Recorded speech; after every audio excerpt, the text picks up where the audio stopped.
irmão com o Senhor. Lá em Mateus 18:20 diz que onde estiver 2 ou 3 reunidos em seu nome, ali Ele está no meio deles.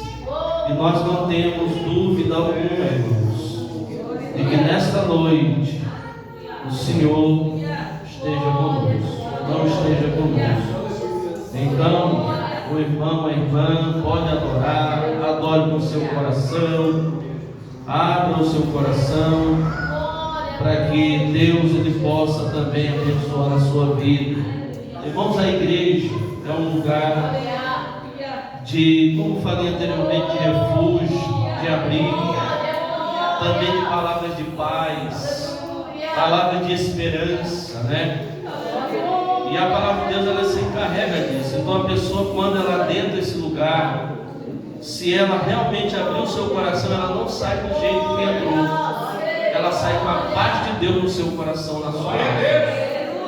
Se a pessoa entrar angustiada, ela vai sair com a paz, com a alegria, com a satisfação na sua alma.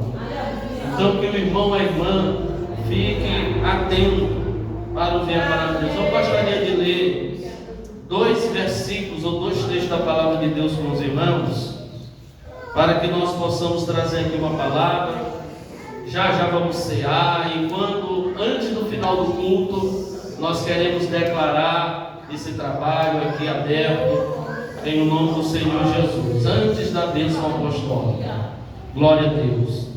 Mateus capítulo 28, verso 6. E aí você já procura também João capítulo 19, versículo de número 30. Só 2 versículos, um de Mateus 28, 6 e João 19, versículo de número 30.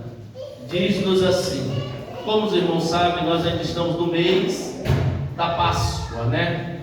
Do Pessar, ou passar por cima, poupar, passar de lado, preservar. O que significa a palavra Páscoa, né? A palavra Páscoa não significa coelho, e nem mesmo ovo de Páscoa, não. A palavra Páscoa significa poupar, passar de lado, passar por cima, mas nunca coelhinho de Páscoa, nem ovo de Páscoa.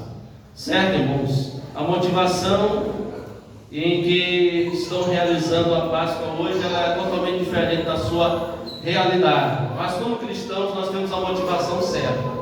E a nossa Páscoa, como diz 1 Coríntios 5, 7, é Jesus Cristo, que é o nosso Cordeiro Pascal. Diz assim o texto: Ele não está aqui, mas ressuscitou, como havia falado. Vinde, vede o lugar onde ele estava. Capítulo 19, versículo de número 30 de João diz assim: havendo provado o vinagre, Jesus disse: está consumado.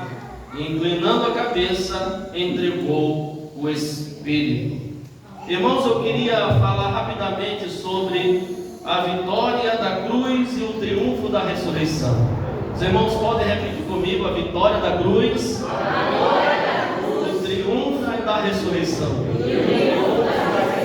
A palavra vitória significa aquele que prevalece, aquele que subjuga, aquele que vence a outro, especialmente os seus inimigos. A palavra triunfo também pode ser entendida tanto como vitória como superioridade. Se a morte na cruz, irmãos, ela foi uma vitória, Jesus prevaleceu contra o pecado, contra a morte, ele prevaleceu contra o diabo. Então a ressurreição, ela foi superior, porque se não houvesse a ressurreição, não se falaria de salvação. Meus queridos irmãos, o texto do capítulo 28 de Mateus, versículo 6, nos fala, ou primeiramente o capítulo 19, versículo 30, a Bíblia diz que Jesus está na cruz, está por morrer, e Jesus vem passando por um processo, que nós chamamos o processo da paixão de Cristo, que começa com os seus sofrimentos, quando ele é preso, quando ele apanha lá no jardim do Getsemane, aonde Jesus ali é traído por Judas, e isto já no momento da Santa Ceia, como está registrado também nos capítulos de número 26 de Mateus, 22 de Lucas, capítulos de número 13 ao 17 de João, onde Jesus está ali no livro de João conversando em um momento especial de Páscoa com os discípulos, lembrando que ali é a última Páscoa de Jesus e a instituição da Santa Ceia. E é neste momento, irmãos, que Jesus disse que um dos que estavam com ele ali iria traí-lo, que metia a mão no prato com ele. E a Bíblia diz que Judas então assim o faz, se revela, e ele disse: olha amigo, o que tu tens que fazer, faz logo. E naquele momento Judas se levanta e vai vender Jesus por quantas moedas de prata, meus irmãos? 30 moedas de prata. Jesus então foi traído por Judas. Meu irmão, minha irmã, eu quero já aprender algo aqui. Nós aprendemos, nós não devemos trair Jesus por qualquer coisa, por mais que pareça valioso, coisas que estão lá no mundo, coisas que a carne oferece, que o mundo oferece, que o diabo oferece. Tudo isso, meus queridos irmãos, não é de maior valor do que Jesus, do que a salvação e do que a vida eterna. Então, se estão te oferecendo algo para que você traia a Jesus ou abandone ao Senhor Jesus, ou deixe de servi-lo, rejeite. Porque às vezes a gente tem que perder para ganhar. Foi Jesus que disse: aquele que não renunciar a si mesmo e não tomar a cada dia a sua cruz e me seguir, não é digno de mim. Então é necessário perder, porque ele disse: aquele que não deixar pai, mãe, irmãos, parentes ou bens pela minha causa, não é digno de mim. Então às vezes a gente tem que perder para poder ganhar. Nós perdemos para o mundo, nós perdemos então a Satanás, nós perdemos então os desejos da nossa carne, mas ganhamos a vida eterna, ganhamos Jesus na nossa vida, ganhamos a bênção da salvação. Glória a Deus. E a Bíblia diz, irmãos, que Jesus então é traído, ele então é preso, logo vai para a casa de Caifás, ou de Anás, que era sogro de Caifás, e ao amanhecer do dia, isso era na quinta-feira que ele é preso, e ele vai para a casa de Anás, por ser sogro de Caifás. Depois, no amanhecer, ele é levado à casa de Caifás, que era o sumo sacerdote de então, e a Bíblia diz que ali ele é julgado, pelo tribunal dos judeus, que naquele momento ele então é condenado. Se fosse por eles, ele já seria morto. Mas como o governo romano não permitia que eles então fizessem o julgamento, então trouxessem a morte ao condenado, eles teriam que levar a Pilatos. E Pilatos então, meus queridos irmãos, ao receber Jesus, ele não vê nenhum crime no Senhor Jesus e tenta inocentá-lo.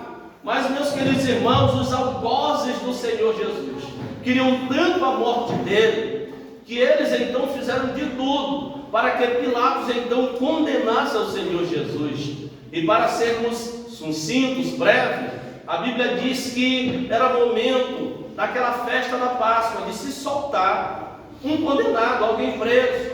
Então o povo geralmente escolhia quem deveria, era trazido então à presença do povo. E é neste momento que eles então trazem a Barrabás, mas ali foi uma estratégia de Pilatos, porque Barrabás era um alvoroceiro, Barrabás era um assassino, Barrabás era uma pessoa que dava trabalho então ali à sociedade e também ao governo de então. E a Bíblia diz que por ali trazer a Barrabás, talvez Pilatos pensou: eles vão então escolher Jesus para que ele seja solto e Barrabás será crucificado. E então eles colocam o Barrabás de Jesus lado a lado. E a Bíblia diz, irmãos, que o povo, ele pergunta: quem é que vocês escolhem? Quem é que devemos crucificar? E quem é que devemos soltar? Irmãos, e os algozes ali, os sacerdotes, os fariseus, aquele complô, eles então incentivavam o povo a dizer que solte a Barrabás e a Jesus Cristo que o crucifique. E assim se foi, as vozes se misturavam. Uns pediam para soltar Jesus, outros para crucificá-lo. E assim, irmãos, a voz dos que pediam a crucificação abafou, foi maior do que as vozes dos que pediram a sua soltura. Então a Bíblia diz que Pilatos dá ordem para que Jesus fosse então açoitado, fazia parte do processo da crucificação, cerca de 40 açoites, e aquilo rasgava a pele do condenado, que era preso, ali é uma tora de madeira, e ali, irmãos, os ossos daquele açoite, ali ou eram então vidros, e a Bíblia nos informa que Jesus apanhou, E Jesus, ele ficou num estado muito deplorável. Irmãos, a história diz, e os que contam a história diz que Jesus, ele ficou muito debilitado. Os médicos dizem que Jesus, ele ficou desidratado, que Jesus ficou fraco, que Jesus teve náuseas, que Jesus teve tontura, que Jesus teve fortes dores por causa de todo o seu sofrimento. E a Bíblia diz que depois de ser açoitado, Jesus é escarnecido, colocam a cruz sobre os ombros de Jesus e ele é levado até o Gólgota, até o Calvário, que era mais ou menos 650 metros da cidade até a alta colina, onde crucificavam ali os bandidos, crucificavam aqueles que traziam problemas para a justiça de então, e principalmente judeus, hebreus. E aí, irmão, Jesus é levado para ser crucificado. E como todos sabem, em um dado momento chamam um certo Simão para carregar a cruz, porque Jesus estava muito fraco. Além de apanhar antes dos açoites, ele também estava sendo cuspido e apanhando no caminho também. As pessoas davam bufetada, as pessoas também zombavam dele. E Jesus então, irmãos, vai até o Calvário, e lá eles colocam a cruz no chão, eles pregam os pés e as mãos de Jesus, levantam ao Senhor Jesus. Jesus então fica naquela condição. E diga-se de passagem que a Bíblia diz, irmãos, que maldito aquele que fosse pendurado no madeiro. Jesus se tornou maldição por mim e por você, uma vez que eu e você estávamos debaixo de uma maldição da condenação eterna, porque está registrada em Romanos 3:23, porque todos pecaram e destituídos estão da glória de Deus. Romanos 6:23 diz que o salário do pecado é a morte. Então todos estavam debaixo do pecado, meus queridos irmãos. Aleluia! O pecado trouxe separação entre nós e Deus. Isaías 59:2 diz: as vossas iniquidades fazem separação entre vós e o vosso Deus, os vossos pecados encobrem o seu rosto de vós, para que não vos ouça. Então percebemos que o ser humano ficou desolado, distante, ele não poderia voltar para Deus, não teria como, pelos seus próprios atos de justiça, a Bíblia diz, são como trapos da imundícia, e não poderíamos de forma alguma chegar a Jesus. Tanto é que a Bíblia vai dizer em Efésios capítulo 2, versículos 8 e 9, é pela graça que sois salvos por meio da fé, isto não vem de vós, é dom de Deus. O verso 9 diz, não das obras para que ninguém se glorie. Então pelas obras ninguém será salvo. Isso também está registrado, queridos irmãos, lá em Romanos capítulo 3, versículos 19 e 20, a Bíblia vai dizer que pelas obras da lei ninguém será salvo, porque pelas obras da lei vem o conhecimento do pecado. Então todos estão debaixo do pecado. E o profeta chega a dizer a Ezequiel, irmãos, tanto a alma do pai como do filho são minha, a alma que pecar, essa morrerá. Então todos estão debaixo do jugo da escravidão do pecado até a vinda de Jesus. Louvado seja o nome do Senhor. Então a Bíblia ainda diz, irmãos, que por Adão o pecado atingiu toda a humanidade.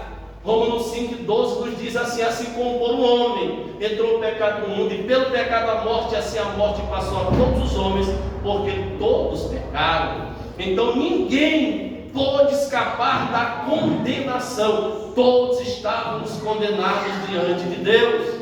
Mas raiou uma luz no fim do túnel, havia uma porta de saída, e esta porta é Jesus. Ele disse: eu sou a porta, aquele que entrar por mim entrará, sairá e achará pastagem. Eu perguntaria: quem já achou pastagem? Quem já achou alegria?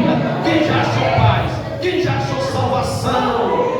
Somente Jesus pode dar aquilo que o ser humano precisa na sua alma. Bendito seja o santo nome do Senhor. E aí, meus queridos irmãos, necessitou então de Deus enviar o Senhor Jesus. E a Bíblia diz que Ele faz isso por amor. Irmãos, nós não merecíamos nada do que Deus fez por nós.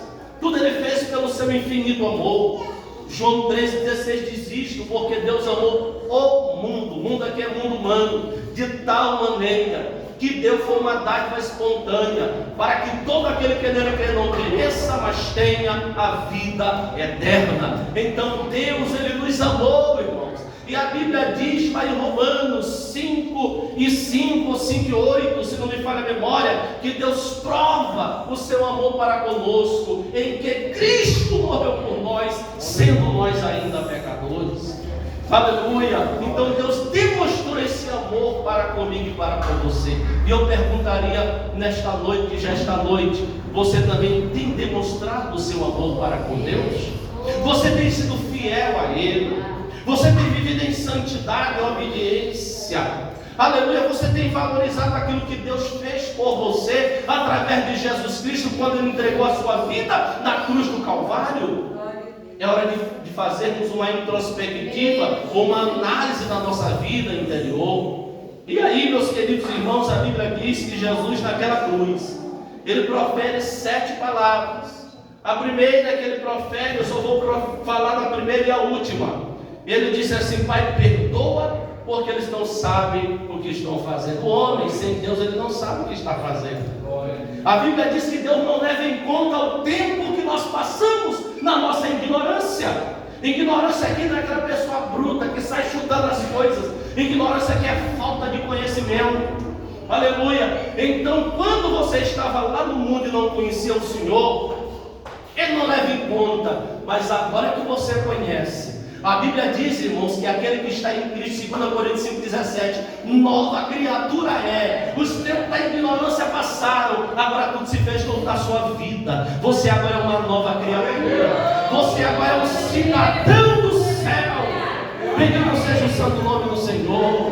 Aleluia. Agora você tem valor, você tem importância, porque agora você tem Deus reinando, habitando, morando na sua vida, desde o dia em que você o confessou como Salvador de sua vida. Aleluia. É a Bíblia que diz isso, Apocalipse 13:20. Eis que estou à porta aí. Se alguém ouvir a minha voz e abrir a porta, o que o Senhor vai fazer? Ele vai entrar. Agora uma coisa é depois que ele entra, aí a coisa muda final. A história muda, a página vira, meus queridos irmãos. Se tinha maldição, a maldição é quebrada. Oh, aleluia, aleluia. Se não tinha vida, você passa a ter vida. Oh, glória. Foi Ele quem conquistou na cruz do Calvário por mim, e para você. E a última palavra, irmãos, da sétima, ou a penúltima palavra, que é a sexta palavra na verdade, a última é quando Ele diz: em tuas mãos entrego meu espírito, então Ele morre. A sexta palavra, aqui está, irmãos, a vitória da cruz. Quando Jesus está para morrer, Jesus está falando algumas palavras, eles vão lá e colocam uma esponja com vinagre. E Jesus, irmãos, quando aquele líquido toca nos seus lábios, Ele então brada: está consumado. A glória foi só de uns, Deus ouviu da glória a Deus. Está consumado. Sabe o que isso significa?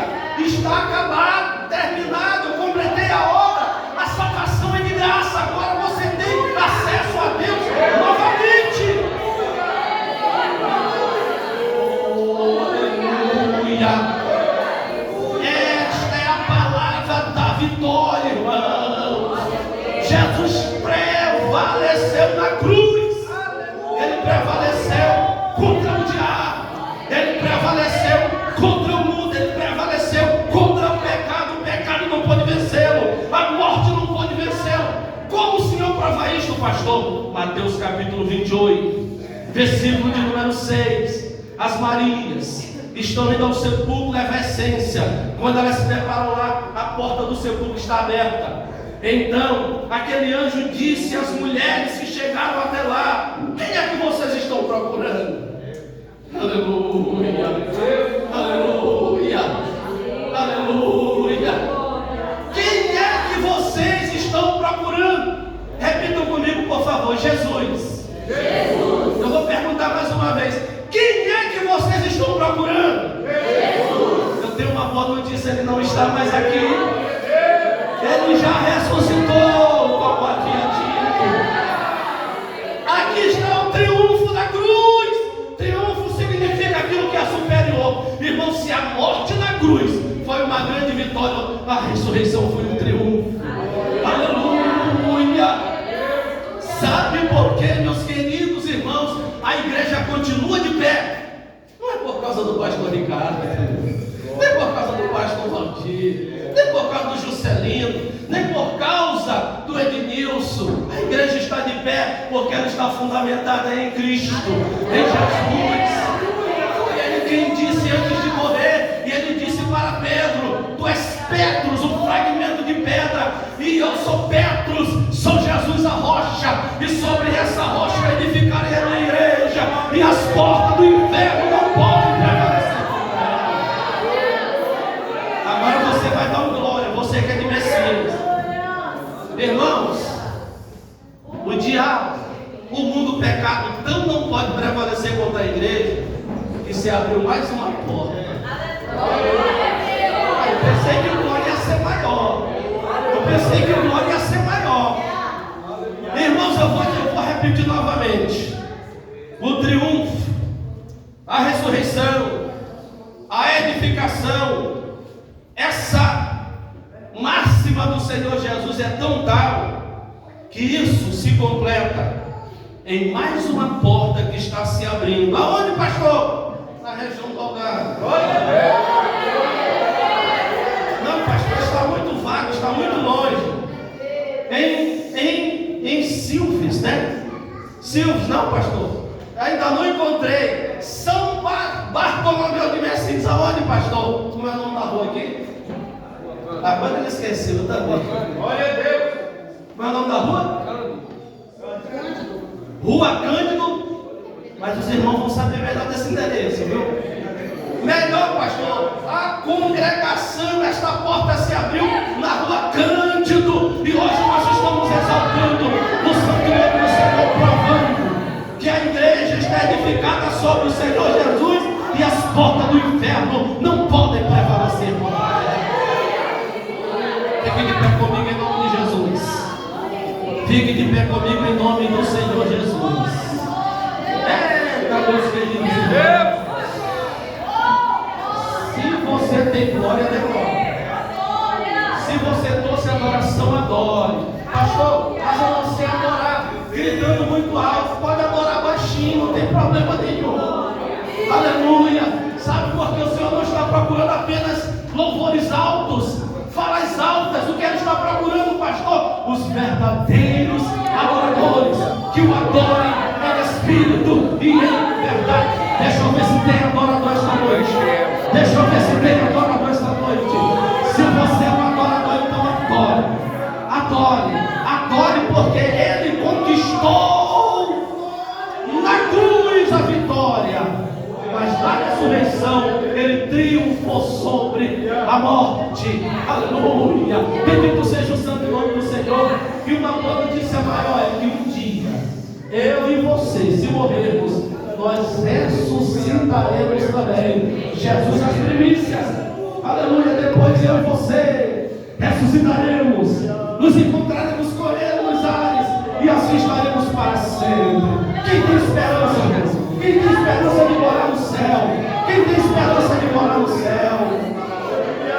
Se você está aqui hoje e ainda não tem esperança de morar no céu, eu quero te convidar para você aceitar a Jesus como seu Salvador, ou se reconciliar com Deus hoje. Tem alguém? Tem alguém que ainda não tem esperança, mas que hoje veio e foi convidado a estar nesta noite agora? Eu quero te convidar para você aceitar Jesus como seu Salvador, ou se reconciliar com Ele. Tem alguém? Venha em nome do Senhor Jesus, porque a morte de Jesus na cruz, ela não foi em vão. Foi por quê, pastor? Foi por você, foi pela sua família, foi para te salvar, foi para te dar a vida eterna, e a sua ressurreição confirma isso. E eu perguntaria: tem alguém que deseja confessar a Jesus como Salvador, reconciliar-se com Deus? Se tem, eu quero te convidar, quero orar por você. Jesus quer te dar a paz hoje. Jesus quer mudar essa história. Jesus quer mudar a sua vida. Mas é preciso que você dê o primeiro passo. Se você der o primeiro passo, o resto Ele vai te levar. Aleluia. O resto Ele vai te conduzir. Tem alguém nesta noite que deseja entregar sua vida para Jesus? Todos são são crentes evangélicos? Todos são? Só os que são evangélicos assim. Os que são evangélicos. É todo mundo, né? Glória a Deus. Tem alguém? Quem está à frente? Irmão, o Senhor está falando. Tem alguém querendo. Glória a Deus. Tem alguém com vontade. Mas está havendo uma resistência assim. O Espírito Santo de Deus também te ama. E Ele quer transformar a tua vida e a tua família.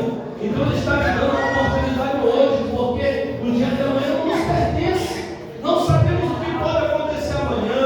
O mundo pode se acabar, Jesus pode voltar, uma tragédia pode acontecer. Mas aí, irmãos, a segurança e a garantia que temos é que se aceitarmos a Ele como Salvador, nós temos a garantia da vida. Tem alguém que deseja nesta hora? Jesus está te chamando. Está dizendo, filho meu, Deus, abre teu coração. E Jesus não quer só o coração, não. Ele quer a cabeça, Ele quer os braços, Ele quer as pernas, Ele quer os olhos internos, os membros externos, Ele quer tudo. O Senhor quer tudo. Meus irmãos, que Deus nos abençoe. Nós estaremos agora ceando. Daqui a pouco a irmã Ciné vai para mim, para enquanto distribuir o cálice, a irmã Ciné estará louvando ao Senhor nosso Deus. Nós estaremos agora, meus queridos irmãos, aproveitando para fazer a leitura do texto de 1 Coríntios, capítulo 11. Quantos são batizados nas águas? São batizados nas águas? Quantos irmãos já fazem parte desta congregação? Quantos já fazem? Levante assim a mão. Os que já congregam aqui. Os que já congregam, muito bem. Tem alguém que ainda não congrega, que deseja, a partir de hoje, começar a congregar? Tem alguém? Se tem, você pode levantar a sua mão, a gente te recebe, a gente ora por você. Tem alguém que deseja, que almeja? Nós queremos conhecer você. Você é bem-vinda, é bem-vinda, em nome do Senhor Jesus. Se não tem uma igreja para congregar, esta é a igreja que você veio hoje. Ela te recebe com o coração aberto, ela te recebe e recebe com amor, com carinho, para que você também faça parte desta família. Tem alguém? Se tem, nós queremos então te receber e queremos orar, pedindo que a bênção do Senhor seja sobre a sua vida e sobre a sua família. Então, se há alguém, até no final do culto você pode então se manifestar e falar aqui, pode falar com o pastor, pode falar para alguém, e ao final a gente encerra te recebendo ou recebendo você com a sua família, tá bem? Meus irmãos, 1 Coríntios capítulo 11, versos 23 ao 26, aleluia. 1 Coríntios capítulo 11, versos 23 ao 26, peço que os obreiros aqui, fiquemos aqui ao redor desta mesa, os irmãos obreiros, aleluia. Se algum irmão, alguma irmã, que já faz muito tempo que não ceia, e deseja receber uma oração, não que você pecou, não que aconteceu nada de errado, mas talvez, não sei, faz um bom tempo que não sei, então eu gostaria de uma oração para que eu recomeçasse daqui para frente, que eu pudesse então estar participando da mesa do Senhor, porque isto é bom. A Bíblia diz que esse momento, ele tanto relembra o sacrifício de Cristo, como também nos faz lembrar que Ele está presente, como também anuncia a volta do Senhor, ou seja, a nossa preparação para o arrebatamento da igreja. Então, nós também oramos por você, oramos pela sua vida. Então, diz assim o texto. Pedi que o pastor Valdir segurar a bandejinha do pão. Muito bem. Pois recebi do Senhor o que também vos entreguei. O Senhor Jesus, na noite que foi traído, tomou o pão. E depois de ter dado graças, o partiu e disse: este é o meu corpo que é dado por vós. Fazei isto em memória de mim. Do mesmo modo, depois de comer, tomou o cálice, dizendo: este cálice é a nova aliança no meu sangue. Fazei todas as vezes que beberdes em memória de mim. Porque todas as vezes que você comer deste pão e beber do cálice, anunciais a morte do Senhor até que Ele venha. Glória a Deus. Vamos orar pelo pão. E aí vou pedir que o presbítero Ednilson faça a distribuição do pão. E aí, irmão, nós vamos cantar um corinho que eu vou ensinar para vocês. É coisa de velho, de gente de crente antigo, mas que é ideal para esse momento. Senhor nosso Deus e nosso Pai. Sim, eu esqueci de perguntar. Alguém deseja oração? Alguém deseja oração para cear? Com mais. Então, vamos orar pela irmã Marta. Mais alguém? Mais alguém que já faz algum tempo que não ceia, mas que quer nesse momento recomeçar seu momento de Santa Ceia? Então, os irmãos não precisam vir à terra. Nós vamos orar e Deus conhece cada um dos irmãos e abençoá-los para que com convicção e com uma mente tranquila possam cear nesta hora muito especial. Senhor nosso Deus e nosso Pai, nos agradecemos. Ao Senhor oramos nesta hora e nós queremos apresentar os teus servos que irão cear e que, meu Deus, se manifestar, o abençoe, para que, meu Deus querido, possam cear com consciência tranquila e que esse momento sirva para a renovação espiritual, renovação da aliança contigo, meu Deus, renovação da comunhão contigo também. Abençoa, portanto, agora este pão, símbolo do teu corpo, Pai, que foi partido por nós na cruz do Calvário. Abençoa a tua igreja que vai cear, que esse momento seja um momento muito especial de renovação da nossa aliança contigo e com os nossos irmãos, da renovação da nossa comunhão contigo e com os nossos irmãos, ó Pai. Em nome de Jesus nós oramos e nós te agradecemos. Amém. Os irmãos podem jogar-se. Os que ceiam, irmãos, são os que são batizados e estão em comunhão. Pastor